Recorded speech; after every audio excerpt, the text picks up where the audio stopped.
C'est un projet de loi de finances qui sera ici débattu dans peu de jours, qui marque une très forte augmentation des moyens consacrés au transport. Je me permets d'y insister.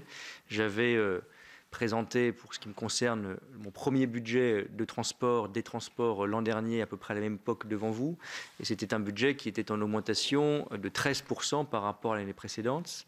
La hausse entre le projet de loi de finances, entre la loi de finances pour 2023 et le projet de loi de finances pour 2024, tel qu'il vous est proposé, est aussi de 13%, ce qui veut dire qu'en 2 ans, sur le périmètre de l'ensemble des engagements financiers de l'État en matière de mobilité, c'est une augmentation de près de 30% pour les transports. Vous le savez, la Première ministre a annoncé, dans le cadre de la planification écologique, un renforcement des moyens consacrés à la transition écologique de 7 milliards d'euros en crédit de paiement, 10 milliards d'euros en autorisation d'engagement.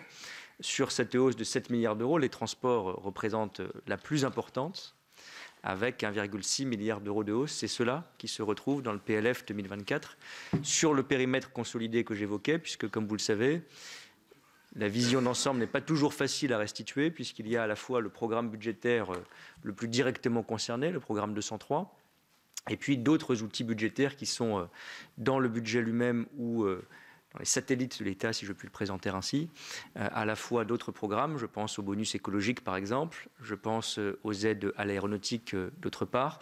Et puis je pense à l'Agence de financement des infrastructures, à la Société du Grand Paris, à certains budgets annexes. C'est cet effort complet qui représente pour le PLF 2024 une proposition de 13,6 milliards d'euros de crédit.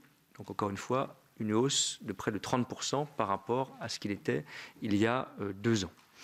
C'est un budget qui essaye, qui je crois y parvient, de se concentrer sur les grandes priorités que j'avais décrites devant vous lors de mon arrivée, à la fois les transports du quotidien et la décarbonation des transports de manière transversale. Je ne m'étendrai pas sur tous les chiffres, mais quand on regarde cet effort global d'environ 13 milliards et demi d'euros pour arrondir, il y a 8 milliards d'euros qui sont directement consacrés aux mobilités vertes, principalement les transports ferroviaires et collectifs, mais aussi le transport fluvial ou l'effort national en faveur du vélo. 2 milliards d'euros qui sont consacrés au verdissement de secteurs fortement émetteurs ou fortement polluants. Je pense évidemment à l'aérien et à la route.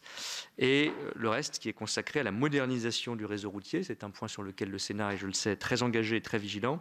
Et puis environ 1 milliard d'euros qui est consacré à travers un budget annexe à la modernisation et à la sécurité de la navigation aérienne, qui est évidemment absolument prioritaire, avec des investissements qui sont importants et qui nous remettront, je le crois, au bon niveau en matière d'investissement et de sécurité dans notre contrôle aérien.